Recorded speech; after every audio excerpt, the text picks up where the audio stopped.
nakatira po ba isang malakas at masayang amen? Verse 1, this know also that in the last days perilous times shall come to kayo po.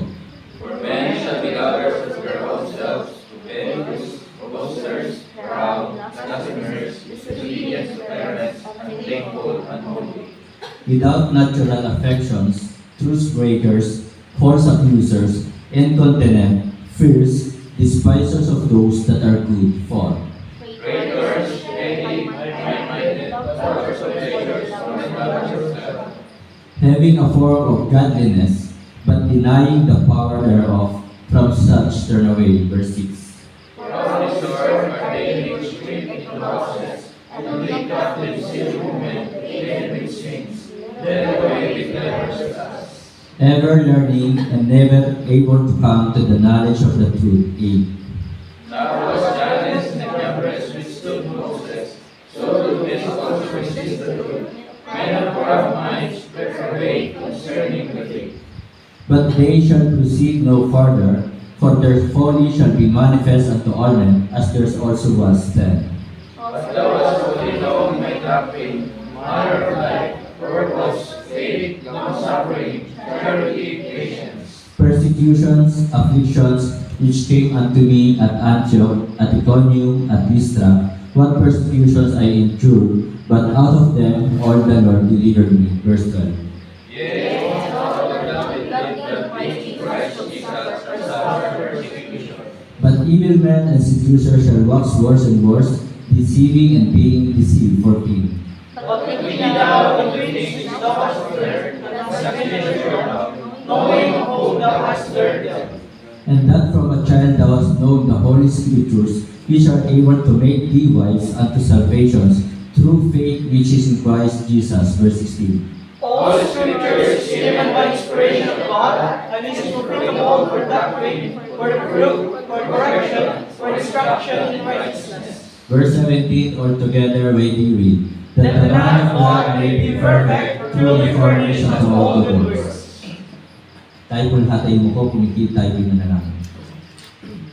Ama namin Diyos na lang, kami po ay nagpapasalamat sapagkat inyo pong iningatan ang inyong pong banal na salita. At dahil po dito, at dahil sa mga mananampalataya o inyong alagad na inyong pong sinuko upang ibahagi ang katotohanan, nalaman po namin ang katotohanan. Salamat po, Ama, na kami po ay pinagmalasakitan mo, kami ay iyong inipit at binigyan ng kaligtasan, buhay na walang hanggan. Sa gabi ito, nalalaman ko po ang aming pong kasalanan, pagkukulang na nagagawa laban sa iyo. Kami po ay lumalapit sa inyong harapan, humihingi ng kapatawaran sa aming mga kasalanan, pagkukulang na nagagawa. Banal Espiritu, patawad. Salamat, ikaw ang aming Diyos na mapagpatawad at mapagmahal. Ikaw ang aming Diyos na tapat at hindi nagbabago mula noon, ngayon at bukas. Salamat na patuloy mo po kami pinagpapala, sinasamahan at ginagabayan. Dalangin ko po aming Diyos na ang buhay na pinahiram mo po sa amin, patuloy mo pong gamitin sa inyong pong kalwalhatian. At dalangin ko po na patuloy po na maghari sa Jerusalem ang kapayapaan, igawad mo po sa Jerusalem ang kapayapaan, kaligtasan po ng mga taga-Israel, at patuloy din po na maghari sa bansang ito ang kapayapaan. Nawa po, Panginoon, alisin mo po sa mga kapwa namin Pilipino ang galit at we pray na suportahan po nila ang gobyerno. Salamat po at nawa po, Panginoon, patuloy po kayo magligtas sa bayan ito at sa lahat ng dako ng mundo. At gamitin mo po kami sa pagbabahagi ng katotohanan, ng kaligtasan, ng tanging ang Panginoon Jesus lamang, ang Panginoon tagapagligtas. Ang kaligtasan ay sa pamamagitan ng pananampalataya, ang kaligtasan kailanman ay hindi nawawala. Banal na Espiritu, puspusin mo po kami. Ama, itago mo po ako sa inyong likuran. Ito ang siya makita, malulhatit maparangalan. At dalangin ko po na patuloy mo po kaming samahan at gabayan sa aming po paglilingkod sa inyo. Ibinabalik ko po sa iyo, Ama, ang kalulhatian, papuri at pasasalamat. Ito po yung aming dalangin sa pangalan po ng aming Panginoon Jesus. Amen. Pwede na po po. So isang mapagpalang gabi po sa ating lahat at muli, ito po ang ating pong pag-aaralan, 2 Timothy chapter 3. At verse 1, "This know also that in the last days, perilous time shall come." So tayo po ay nasa mga huling araw na at sinasabi nga po ng salita ng Diyos. Ako po ay tagapagsalita lamang ng salita ng Diyos at ito po ang sinasabi sa kanyang banal na salita sa Biblia, sa Bible, na sa mga huling araw ay darating ang mga panahong mapanganib. So tunay na sa ating pong panahon ngayon, mapanganib na ang ating panahon. At sinasabi nga po ng Ephesians chapter 5 verse 16, "Redeeming the time because the days are evil." Na talagang huwag na nating sayangin ang mga oras, panahon, at samantalahin na natin ang pagkakataon na tayo nakakapaglingkod sapagkat ang mga araw ay pasama na ng pasama. So sa ating po panahon, mga kapatid, mga minamahal, hindi ito alintana. Parang ang lalim na Tagalog, alintana. So maaaring hindi po alam na napakaraming tao na tayo po ay nasa huling araw na. Hindi alam na napakaraming tao na ang ating Panginoon Jesus ay malapit nang bumalik. At hindi alam na maraming tao na talagang ang ating panahon ngayon ay talagang pasama na ng pasama, mapanganib na ang ating panahon. At kung alam man po nila na talagang mapanganib na ang ating panahon, pasama na ng pasama ang mga tao, kung alam man po nila yan. Pero para bagang sa ibang tao ay baliwala lamang ang mga nangyayari sa ating paligid. At talagang para bagang hindi sila aware at para bagang baliwala. So wala man lamang sila nagiging reaksyon sa mga nangyayari sa ating buhay o sa ating paligid sa panahon na dumarating po sa atin. So mga kapatid, mga minamahal, perilous time shall come. So tunay na talagang mapanganib at kung talagang pag-aaralan ay talagang makikita natin ang mga nangyayari sa iba't ibang bansa, ang mga wildfire at tsunami at yung mga malalakas na lindol at dito nga sa atin ay yung mga bagyo at pagnanakaw, mga kubentus. Kaya talagang sabi nga dito sa Bible, sa ating binasa, "For men shall be lovers of their own selves," na mga tao walang ibang inisip kundi kanilang sarili. At kubentus na talagang sila po'y sobrang ganit pagdating sa pera. Mayaman na ay talagang gusto pa rin yumaman at meron ng sasakyan ay talagang ang daming sasakyan na gusto pa nilang mabili. So hindi man lamang bagang may pamilya doon sa mga wala at hindi nila magawang tumulong doon sa mga naghihirap talaga. So yun po mga kapatid na talagang yan ang ating panahon. So perilous time shall come. So dito po sa ating pong binasa, sa mga talata na ating pong binasa, ay meron pong nais ang Diyos sa atin, meron po siyang pinagagawa sa atin. At una nga po, titignan po natin na talagang mapanganib ang panahon. Sa aking pong buhay, hindi ako nagtataka na kung mapanganib man ngayon ang panahon, hindi ako nagugulat sapagkat talagang nakasulat po dito sa Bible. So mga kapatid, sabi po ng verse 11, "Persecutions, afflictions which came unto me at Antioch, at Iconium, at Lystra, what persecutions I endured, but out of them all the Lord delivered me." So una mga kapatid, mga minamahal, huwag mawawala sa atin yung pagtitiwala sa Panginoon. So alam po natin na talagang mapanganib ang ating panahon ngayon. So mga kapatid, una na dapat natin gawin, trust in the Lord. Na tayo po ay talagang patuloy na magtiwala sa Diyos, sa ating Panginoong Jesus. Huwag sa karunungan ng tao, huwag sa technology sa mundong ito, huwag sa pera. So sa Diyos lamang, sa Panginoong Jesus po lamang tayo magtiwala. At bakit kailangan natin magtiwala sa ating Panginoong Jesus? Katulad nga po ng inawit ni Brother Edwin kanina, na talagang binabanggit doon sa lyrics ng kanta na ang Panginoon siyang ating liwanag. Ang Panginoon siyang ating tagapagligtas. Ang Panginoon, liwanag na, tagapagligtas na, kaibigan pa. So yun po ang lyrics na inawit po ni Brother Edwin kanina. Kaya mga kapatid, sa kanya tayo magtiwala, hindi sa tao. Sapagkat talagang ang tao po ay nagbabago. Maaaring kapag kaharap mo, talagang napakaganda ng mga sinasabi sa iyo. Pero pag talikod mo, ay kung ano-ano ng masasamang salita ang sinasabi laban sa iyo.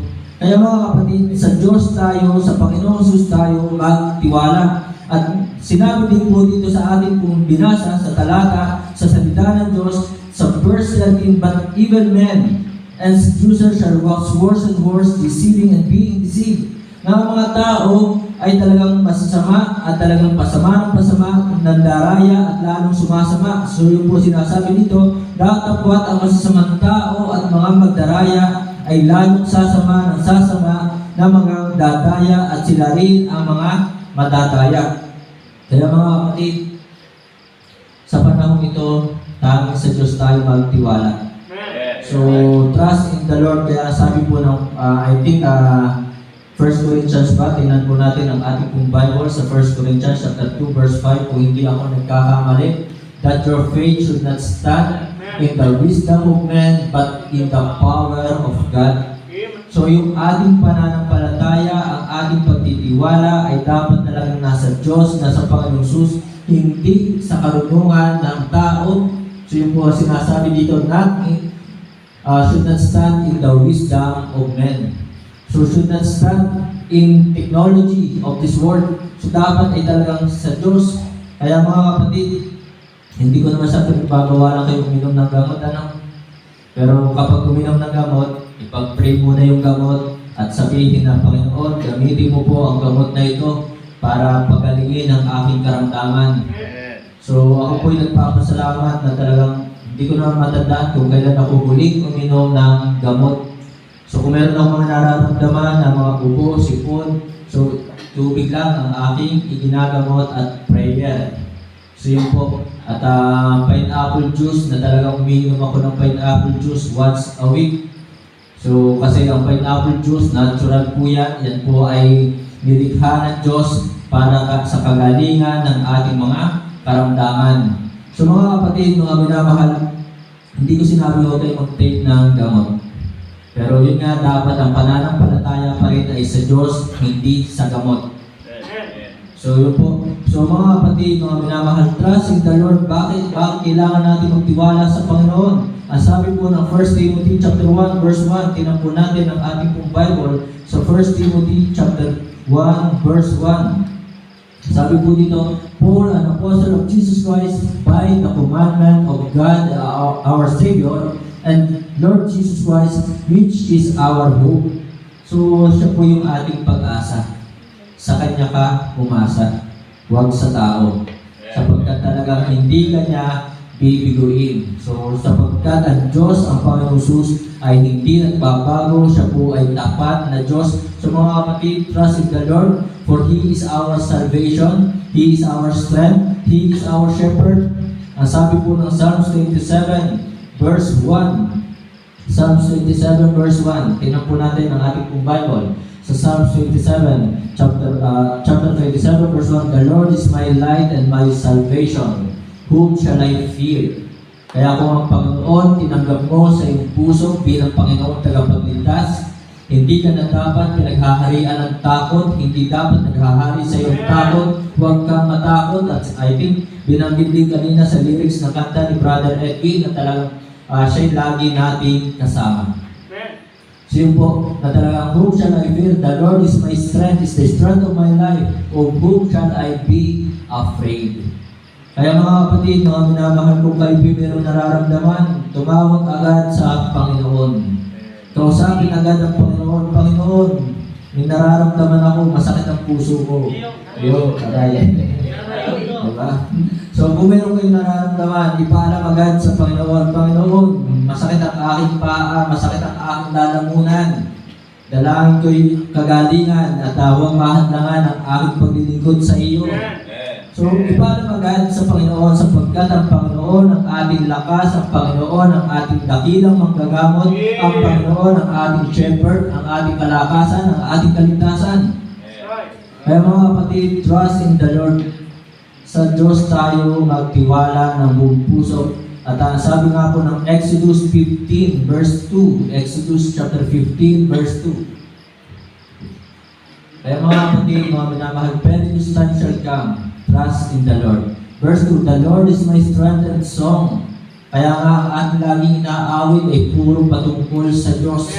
Kung gaano siya kabuti, gaano siya kadakila, makapangyarihan, at talagang hindi nagbabago. And He is become my salvation. Siya yung ating kaligtasan. He is my God, and I will prepare Him an habitation, my Father's God, and I will exalt Him. Kaya mga kapatid, mga minamahal, sana ay patuloy natin siyang pinupuri, itinataas. So, trust in the Lord. Psalms chapter 3, verse 8. Tingnan po natin ang ating po Bible. Psalms chapter 3, verse 8. Ano po sabi po dito? Salvation belongeth unto the Lord. Thy blessing is upon thy people. So mga kapatid, mga minamahal, perilous time shall come, trust in the Lord. Magtiwala lang po tayo sa Panginoon. Kaya kung noon man ay maraming natakot dahil sa bulkan, ay ako ay hindi natakot sapagkat talagang pinabayaan pa tayo ng Panginoon nung pumutok ang bulkan. At sinasabi ko nga, hindi pa nga ako umalis doon sa amin doon sa konsilyo. So hindi ako natakot at alam ko hindi ako pababayaan. Salvations belongeth unto the Lord. Kaya mga kapatid, mga minamahal, trust in the Lord at talagang hindi kanya bibiguin, hindi kanya pababayaan. Then next na makikita po natin sa 2 Timothy, ano yung dapat natin gawin? Perilous time shall come. So mapanganib na po ang panahon dumarating. Tunay na talagang kakaiba ang mga bagyo ngayon. Kunting ulan, malaki na agad ang baha ngayon, di ba? So talagang perilous time shall come. So verse 14 na sabi po dito, but continue thou in the things which thou hast learned and hast been assured of, knowing of whom thou hast learned them. So mga kapatid, perilous time shall come. Teach no other doctrine. Teach no other doctrine. So talagang mapanganib ang ating panahon ngayon. Ang daming manloloko, maraming mga false doctrine, false teacher, false teaching, false religion. Ang dami pong ganyan. So nandito po ang salita ng Diyos na nagsasabi sa atin, teach no other doctrine. Kaya talaga sinasabi po dito ni Pablo kay Timothy, but continue thou in the things which thou hast learned and has been assured of. At ang sabi nga po ng 1 Timothy chapter 1, verse 3 and 9, tingnan po natin. 1 Timothy chapter 1, verse 3 and 9. As I besought thee to abide still at Ephesus, when I went into Macedonia, that thou mightest church some that they teach no other doctrine. Pero sa ating panahon ngayon talaga, maraming false religion, 4,200 false religion in the whole world na iba-iba ang turo. Kaya mga kapatid, nandito ang salita ng Diyos nagsasabi, teach no other doctrine. Sa panahon ito, wala tayong ibang ituturo. Kung ano ang salita ng Diyos, kung ano yung itinuro sa atin, yun pa rin ang ating ituturo. Kaya sabi po dito sa verse 2 ng 2 Timothy chapter 2, verse 2, bago natin yung balikan, ano? And the things that thou hast heard of me among many witnesses, the same commit thou to faithful men who shall be able to teach others also. So kung ano yung itinuro, parehas din lang ang ituturo. Walang idadagdag, walang babawasin. Kaya mga kapatid, mga minamahal, teach no other doctrine. Sa ating panahon, talaga marami na ang nataya. At ang sabi nga po ng verse 9, 1 Timothy chapter 1, verse 9, tinan po natin ang ating pong Bible sa verse 9. Knowing this, that the law is not made for a righteous man, but for the lawless and disobedient, for the ungodly and for sinners, for unholy and profane, for murderers of fathers and murderers of mothers, for manslayers. So teach no other doctrine. So huwag natin ituturo na ang pagsunod sa kautusan ay nakakapagligtas. So ang turo ng ibang denomination, ikaw ay maging masunurin, sundin mo ang batas, sundin mo ang kautusan ng Diyos, ikaw ay maliligtas. Mali. So teach no other doctrine. So hindi natin sinasabing huwag sumunod. As a Christian, as a follower of Christ, dapat tayo po ay law-abiding citizen. Pero ang pagsunod sa mga utos na ito, hindi nakakapagligtas. Teach no other doctrine sapagkat si Kristo lamang ang Panginoong tagapagligtas na si Kristo namatay sa krus dahil sa ating mga kasalanan, nalibing at muling na buhay. So teach no other doctrine. So mga kapatid, sa ating panahon ngayon, may mga nagtuturo na talagang umanib ka sa aming reliyon para ikaw ay maligtas. So mali pa rin yun. Ang Baptist, ang anumang reliyon, kailanman ay hindi nakakapagligtas. So perilous time shall come. Teach no other doctrine. Tingnan po natin ang ating pong Bible sa 1 Timothy chapter 4 verse 1 to 3. 1 Timothy chapter 4 verse 1 to 3. Now the Spirit speaketh expressly that in the latter times, sa mga huling araw po mga kapatid, some shall depart from the faith, na talagang ang iba sa huling araw ay lalayo, hihiwalay sa pananampalataya, giving heed to seducing spirits and doctrine of devils. So yung po yung sinasabi dito, speaking lies in hypocrisy, having their conscience seared with a hot iron, forbidding to marry. So pinagbabawal ang mag-asawa. Pambira. So mga kapatid, mga minamahal, hindi po bawal ang mag-asawa, hindi po yan kailanman ipinagbawal ng Diyos. Ang bawal, buhay pa asawa mo, maghahanap ka na ng iba. Yun ang bawal. Na talagang ang bawal, mag-asawa ng marami, pero itinuturo ng ibang denomination, okay lang yan as long as kaya mo, as long as meron kang capacity, meron kang ability, na suportahan sila. That is wrong. So teach no other doctrine. So hindi po bawal mag-asawa. Ang bawal ay ang lalaki sa lalaki, ang bawal ay babae sa babae. So forbidding to marry and commanding to abstain from meats which God hath created to be received with thanksgiving of them which believe and know the truth. So mga kapatid, mga minamahal, so sinabi po nilang ngunit hayag na sinasabi ng Espiritu na sa mga huling araw, huling panahon, ang iba'y magsisitalikod sa pananampalataya at mga kikinig sa mga Espiritong mapanghikayat at sa mga aral ng mga demonyo. So yun po yung sinabi dito, doctrines of devils. Sa pamamagitan ng pagpapaimbabaw ng mga tao na nagsisipagsalita ng mga kasinungalingan na hiniruhan ang kanilang mga sariling buti na waring bakal na nagbabaga na ipinagbabawal ang pag-aasawa. So mga kapatid, mga minamahal, teach no other doctrine. Perilous time shall come. Sana tayo po mga kapatid, nakikita natin malapit na ang pagbabalik ng Panginoon, mapanganib ang panahon dumarating sa bawat araw. Hindi ko lang alam, hindi ko na-check kanina ilan yung namamatay daily. Diba? So daily ay napakaraming namamatay. So ang tanong, ilan kaya doon ang ligtas? Diba? So teach no other doctrine. So mga kapatid, mga minamahal, never accept and teach other doctrine. Huwag po natin tanggapin ang ibang mga katuruan na wala dito sa Bible. Teach no other doctrine, katulad na lamang yung mga pagpipray ng paulit-ulit, pagdadasal ng paulit-ulit, na talagang sinabi dito sa salita ng Diyos, diba? Na kung kayo magsisipanalangin ay huwag gamitin ang mga walang kabuluhang paulit-ulit. So teach no other doctrine. So ang prayer ay personal na pakikipag-uusap sa Diyos. Kaya kung ano ang nasa puso natin, so binigyan tayo ng Diyos ng Panginoon Jesus ng Father ng prayer. That is Acts. Yan yung acronym ng prayer, ACTS. Diba?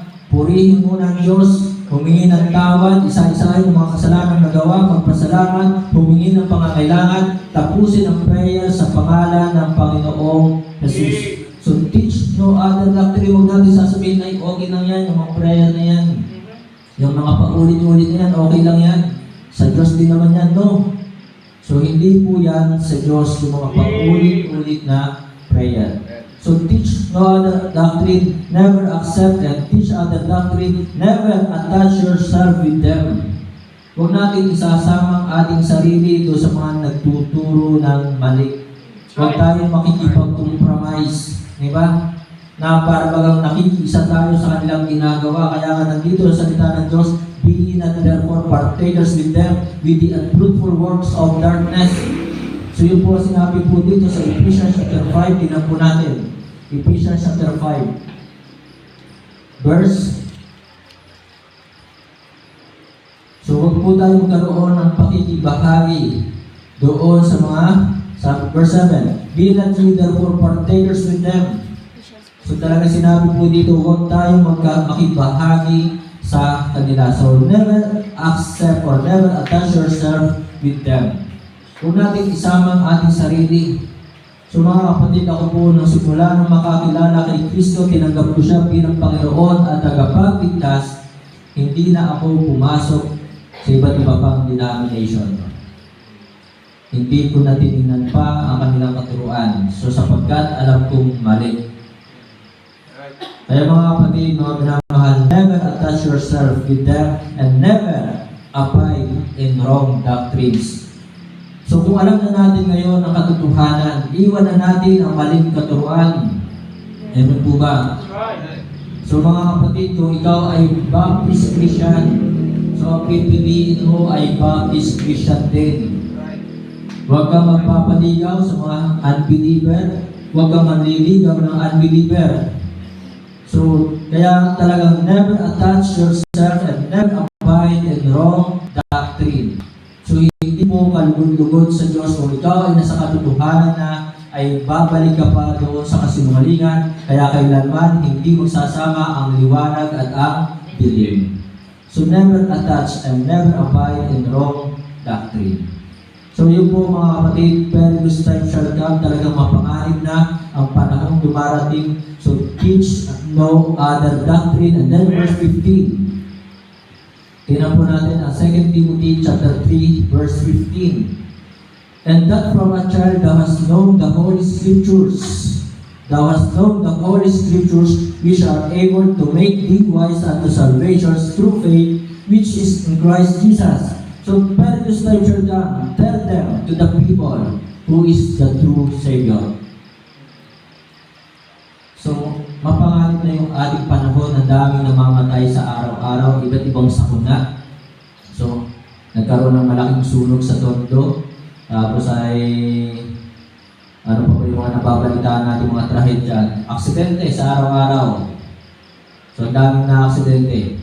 So, sana mga kapatid, ang bawat tao na ating nakakausap ay ating nasabihan na nasabi sa kanila sino ang tunay na tagapagligtas.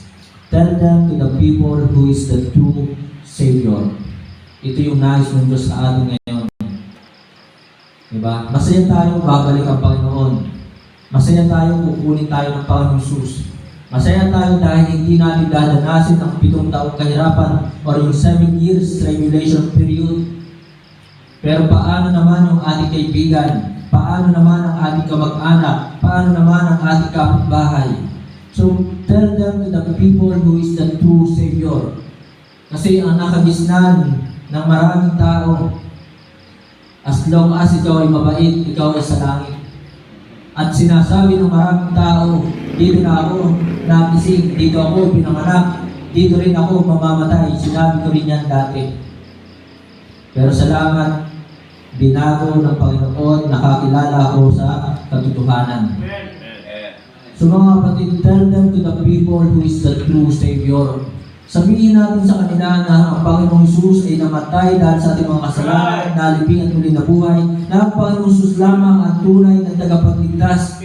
At sabihin mo sa kanila how to be saved. Tell them to the people how to be saved. Na ang kaligtasan ay sa pamamagitan ng pananampalataya. So sabi po dito, true faith which is in Christ Jesus. So wala naman po ibang paraan ng kaligtasan kundi sa pananampalataya, hindi sa gawa, hindi sa reliyon.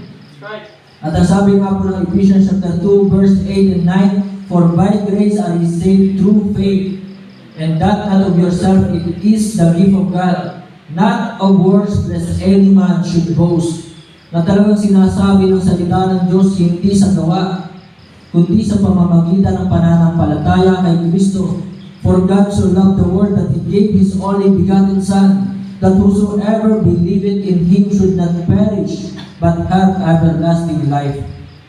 So sabihin natin sa kanila, sa mga tao, si Kristo ang Panginoong tagapagligtas, tunay na tagapagligtas, hindi gawa, hindi reliyon, at ang kaligtasan ay sa pamamagitan ng pananampalataya sa Kanya. So yun po ang ating sabihin, at ang kaligtasan ay hindi nawawala. Nawawala ba ang kaligtasan? Pastor, ibig mo sabihin, kahit ako'y magkasala, ligtas pa rin ako? Oo, sapagkat salita ang nagsasabing, salita ng Diyos ang nagsasabing, ikaw ay ligtas, hindi ako. Sapagkat kung nawawala ang kaligtasan, walang maliligtas. Sapagkat tayo ay hindi perfect, sapagkat tayo ay makasalanan, nagkakasala, sa bawat araw ay nagkakasala tayo. Ang hindi pagsunod sa utos ng Diyos, ito ay kasalanan. Kaya salamat sa Diyos sa kanyang biyaya, hindi niya inaalis ang kaligtasan. Hindi ko sinabing ikaw ay gumawa ng kasalanan. Hindi ko sinabing ikaw ay magpatuloy sa kasalanan. Pero, magkasala man tayo, ligtas pa rin po tayo. So yun po ang sinasabi ng salita ng Diyos, Titus chapter 2 verse 14. Titus chapter 2 verse 14. Sabi po dito mga kapatid, who gave Himself for us, ibinigay ni Kristo ang kanyang sarili para sa ating lahat, that He might redeem us from all iniquity, upang tayo matubos niya tayong lahat sa lahat ng ating mga kasalanan. So si Kristo ay napako sa krus, tinubos lahat ng ating mga kasalanan. Kaya ang turo ng salita ng Diyos, once saved, always saved. Hindi nawawala ang kaligtasan. Bayad na ang ating mga kasalanan. Kaya mga kapatid, mga minamahal, tell them to the people who is the true Savior. Tell them to the people how to be saved. Perilous time shall come. Tayo po ay nasa huling araw na, mapanganib na ang ating panahon ngayon.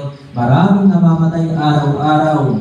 Kaya sana tiyakin natin ang ating mga mahal sa buhay na sila ay ligtas. Tell them to the people that the Bible is all God's Word. Sabihin natin sa lahat ng tao, sa ating mga mahal sa buhay, sa ating kaklase, sa ating katrabaho, kaibigan, na ang salita ng Diyos, itong Bible, lahat ito ay salita ng Diyos. All Scripture is given by inspirations of God and is profitable for doctrine, for reproof, for corrections, for instructions in righteousness. So lahat ito po ay salita ng Diyos. Marami sa aming panahon ngayon, puro pilosofo. Nagmasteral pa nga sila eh. Master of Philosophy. Diba? So, hindi nila tanggapin ang salita ng Diyos, ang Bible ay sinasabi nila, gawa lang yan ng tao, sulat lang yan ng tao. Natural na ito po ay sulat ng tao. Ang writer ay tao. Pero ang author po nito ay ang Diyos. A writer ay holy man of God. Mga banal ng tao ng Diyos, maaaring sila hindi nakapag-aral. Pero sila po ay kinilos ng banal na Espiritu. Tingnan po natin ang ating pong Bible sa 2 Peter, kung hindi ako nagkakamali, chapter 1, verse 21. Tingnan po natin. Kung hindi ako nagkakamali, sa 2 Peter chapter 1, verse 21. Nandiyan na po ba kayo? Say amen. So verse 21, sabi po dito, for the prophecy came not in all time by the will of man, but holy men of God spake as they were moved by the Holy Ghost.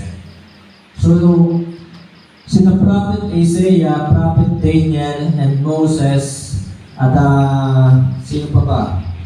Sina Joshua, kung sila man po ay nagsalita, so sila po ay ginilos ng banal na Espiritu, inilagay sa kanilang bibig, sa kanilang dila, ang mga salitang sasabihin. At yan nga po sinabi dyan, spake as they were moved by the Holy Ghost. So kinilos po sila ng banal na Espiritu. At ito po 2 Peter at 1 Peter, ang sumulat po niya si Pedro. Si Pedro ay no read, no write. Pero paano siya nakapagsulat ng Bible? Siya ay kinilos ng banal na Espiritu. Peter, period na dyan. Peter, question mark dyan. Peter, comma. So ganun po, kaya maging period, comma, question mark, exclamation point, at yung colon na yan, kasama po yan sa salita ng Diyos. Kaya mga kapatid, mga minamahal, sabihin po natin sa mga tao na ang Bible, ito ay tunay na salita ng Diyos. Lahat ito ay salita ng Diyos. Kaya huwag natin kakaya ang salita ng Diyos. Sana lagi nating dala ang ating Bible. Ganun po ba? Kaya sabi ko nga po sa inyo, maraming beses na ito narinig sa akin, katabi ko sa pagtulog, Bible. Kayo, sino katabi ninyo? Ano yung katabi ninyo? Cellphone. Di ba? So, ganun ang maraming tao ngayon, mga kabataan, tutulog, ang hawak, cellphone. Paggising, ang unang-unang titingnan, cellphone pa rin. So mga kapatid, bilang Kristiyano as a Christian, dapat bago matulog at pagkagising, nagpe-pray at nagbabasa ng Bible. Tell them to the people who is the true Savior how to be saved, that the Bible is all God's word, once saved, always saved, so perilous time shall come. Verse 14, 2 Timothy, but continue thou in the things which thou hast learned. So mga kapatid, perilous time shall come, tarry in serving the Lord, or tarry in the ministry. Manatili tayo sa paglilingkod, manatili tayo sa ministry. Aalis pa ba tayo sa paglilingkod natin? Iiwan pa ba natin ang ministry? Kung alam natin pabalik na ang Panginoon, malapit na siya bumalik. Kung alam natin mga panganib ang panahon dumarating, so iiwan ba? Kailangan bang iwan ang ministry? Kailangan bang talikuran ang paglilingkod? So mga kapatid, ito po yung pili ng salita ng Diyos kay Timothy at sa ating lahat. But continue thou with the things which thou hast learned, so tarry in serving the Lord. Manatili po tayo, sapagkat kailanman hindi nga tayo iniwan ng ating Panginoon. I will never leave thee nor forsake thee. So yun po ang nais ng Diyos sa atin. Sapagkat kung iiwan natin ang ministry, ang paglilingkod, so mapoforfeit ang ating reward sa heaven. Diba? So hindi na sasabihin sa atin ng Panginoon Jesus na, well done, thou good and faithful servant. So, isa sa mga requirements para masabi talagang tayo po ay faithful, ay matagpuan tayo na naglilingkod pa rin hanggang sa pagbabalik ng Panginoon. So, yun po yung nakikita ko isa sa requirements. Para masabi na, well done, thou good and faithful servant. Yung sa kanyang pagbabalik, matagpuan na ikaw ay naglilingkod pa rin sa Kanya. Na sa Kanyang pagbabalik na ikaw, tayo, ay matagpuang blameless. 1 Thessalonians 5, verse 23. Sabi po ng Bible sa 1 Thessalonians 5, verse 23. So manatili po tayo na malinis, and the very God of peace sanctify you wholly. Pinapagimbanan na tayo, nilinis na tayo ng ating Diyos, ng ating Panginoon Jesus. And I pray God, your whole spirit and soul and body be preserved blameless unto the coming of our Lord Jesus Christ. So tarry in serving the Lord, perilous time shall come. At isa po sa mga requirements para masabi na tayo po ay tapat, ay mapanatili natin malinis ang ating pong paglilingkod sa Kanya. Malinis ang ating pagkatao. So yun po ang nakikita kong isa sa requirements. So tarry in serving the Lord. And then the last, mga kapatid, mga minamahal, 2 Timothy chapter 3 verse 7. 2 Timothy chapter 3 verse 7. Ever learning and never able to come to the knowledge of the truth. Maraming mga summa cum laude, magna cum laude, doctorate, masteral, ang dami nilang alam, pero kailanman hindi sila nakaalam ng katotohanan. So, ganyan ang katayuan, estado o sitwasyon ng maraming tao. Ever learning, talagang sobrang talino. At talagang nagkaroon ng mga ghost project, talagang nagkaroon ng focus, di ba? So mga kapatid, perilous time shall come, transmit the truth. Ating pong ipahayag, ibahagi, ikalat ang katotohanan. Transmit the truth. Ikalat po natin yan, yung mga katotohanan, sapagkat ang mundo, ang mga tao sa mundo ito ay binulag ng Diyos ng sanglibutan ito. At talagang wala silang alam sa katotohanan, at nabasa natin dito kanina na talagang maraming tao ngayon Sabi po dito sa verse 8, "Now as Jannes and Jambres withstood Moses, so do these also resist the truth." Ang mga tao ngayon, katulad ng panahon po noon, tinatanggihan ang katotohanan. At mababasa po natin, tinan po natin ang ating Bible. Napakaganda po nito. Sa isa-isahin natin. 1 Timothy chapter 4 verse 1 muna. Basahin po muna natin. 1 Timothy chapter 4 verse 1. Ano po sabi? "Now the Spirit speaketh expressly that in the latter times some shall depart from the faith." Kaya talagang kailangan po natin patuloy na ikalat ang katotohanan. Gamitin na natin ang Facebook, social media, Messenger, YouTube para sa pagbabahagi ng katotohanan. Lahat ay gawin natin, lahat ng paraan ay gawin natin para ikalat ang katotohanan sapagkat marami ngayon tumatalikod sa pananampalataya, giving heed to seducing spirits and doctrines of devils. And then 2 Timothy chapter 4 verse 3 and 4. Tingnan po natin 2 Timothy chapter 4 verse 3 and 4. "For the time will come when they will not endure sound doctrine." So talagang maraming Kristiyano ngayon, hindi na nila ginugusto pa ang tamang katuruan. But after their own lust, shall they heap to themselves teachers having itching ears for, and they shall turn away their ears at ihiwalay sa katotohanan ang kanilang mga tainga at mga ibabaling sa katha, and shall be turned unto fables. So yan po ngayon ang maraming Kristiyano, para bagang namimili sila. Pinipili nila ang gustong pakinggan. Kapag masyado sila nasasaktan sa preaching, dahil tinatamaan sa preaching, aalis na ako dyan, pinapatamaan naman ng pastor. So ang preaching po ay para sa lahat. Hindi po ako nagpapatama at baka ako'y tamaan. Di ba? So ang preaching ay para sa lahat. So kaya huwag tayong pipili ng mga gusto lang nating mapakinggan. Pero yun po ang ginagawa ng iba. 2 Peter chapter 2 verse 1 and 2. Tingnan po natin. 2 Peter chapter 2 verse 1 and 2.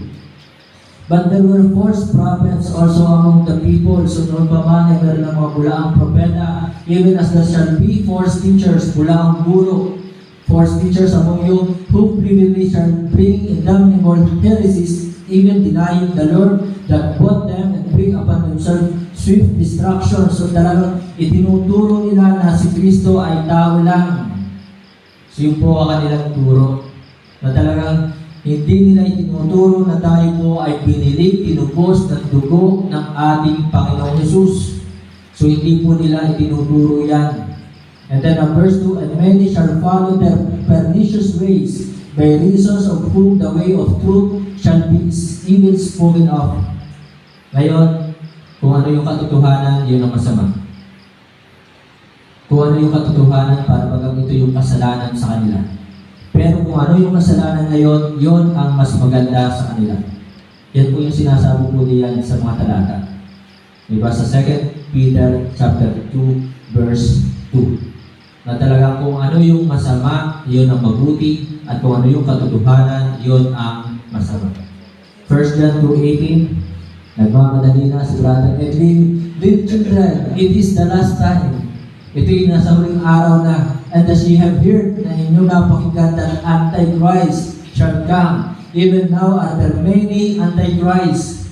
So noon pa man, marami ng Antichrist, hindi pa ho lumalabas ang leader. Pero yung hindi pagsunod sa mga utos ng Diyos at Panginoon Jesus, yan ay pagiging antay. Amen po ba? So yun po yun. Kaya nga salitang antay, whereby we know that it is the last time. So mga kapatid, mga minamahal, transmit the truth. Tatapusin ko na po ito. So sa ating po pagbabahagi ng kaligtasan ng katotohanan, don't be ashamed, don't be afraid, don't be arrogant. So huwag tayong mahiya, huwag tayong matakot. At sa pagbabahagi natin ng salita ng Diyos sa ating kapwa, sana ay makita sa atin, hindi tayo mayabang, na para bagang holier than thou. Diba? So, ibaba natin ang ating sarili. Na talagang dapat nandoon ng ating pag-amin, lahat tayo, kasama tayo. Diba? Kapag tayo nagbabahagi ng salita ng Diyos, huwag mo siyang ituturo na ikaw ay makasalanan. Bakit? Ikaw ba? Hindi. Ilan na nakaturo sa iyo? Diba? Huwag ganon. So na para bagang holier than thou. So don't be ashamed, for I am not ashamed of the gospel of Christ, for it is the power of God unto salvation to everyone that believeth, to the Jew first and also to the Greek. So si Pablo kailanman ay hindi nahiya na ibahagi si Kristo bilang Panginoong tagapagligtas, na ibahagi yung ebanghelyo na si Kristo'y namatay, nalibing at muling nabuhay. 2 Timothy chapter 1 verse 12. Tinan po natin 2 Timothy chapter 1 verse 12. For the which cause I also suffer these things, nevertheless I am not ashamed, for I know whom I have believed, and I am persuaded that He is able to keep that which I have committed unto Him against that day. So mga kapatid, mga minamahal, perilous time shall come. Kaya sana po ay tayo po ay patuloy na magtiwala sa Panginoon. Trust in the Lord with all thine heart, and lean not unto thine own understanding. In all thy ways acknowledge Him, and He shall direct thy paths. And teach no other doctrine. Tell them to the people who is the true Savior how to be saved, that the Bible is all God's word, once saved, always saved. Tarry in serving the Lord and transmit the truth. To God be the glory, tayo po ay tumayo. Tayo po yung muko, pumikit tayo po manalangin. Ama namin Diyos sa langit, muli kami po ay nagpupuri at nagpapasalamat sapagkat kami po ay nandirito ngayon sa katotohanan. At tulungan mo po kami na ang aming po mga mahal sa buhay ay aming po maakay sa katotohanan, sapagkat tunay na sa aming po panahon ngayon na talagang mapanganib na at talagang napakarami ang nagtuturo po ng mali. Kaya sana gamitin po ang aming pong buhay, ibahagi namin ang katotohanan ito na hindi lamang po namin ito napakinggan. Isabuhay po namin at aming pong ibahagi sa aming pong kapwa upang sila din po ay maligtas at makaalam po ng katotohanan. Salamat po sa biyayang ito. Ito po ang napakagandang biyaya na aming pong tinanggap sa inyo, na kami po ay ligtas, nagkaroon ng katiyakan ng langit. Tinubos kami ng dugo ng aming Panginoon Jesus sa lahat ng aming mga kasalanan. Pinatawad kami sa lahat ng aming mga kasalanan. At kami ngayon ng mga sumampalataya sa Kanya, mayroong buhay na walang hanggan. Salamat po Ama sa inyong pong banal na salita. At dalangin ko po, Panginoon, patuloy mo po tingin ang panalangin ng bawat isa. Salamat na patuloy mo po dinirinig, sinasagot ang aming pong panalangin. At dalangin po namin ang patuloy na pagkakaroon, igawad po po sa kanila ang kalakasan, kalusugan at ang ipong divine protection. Ito po ang aking dalangin na may pasasalamat sa pangalan po ng aming Panginoon Jesus. Amen.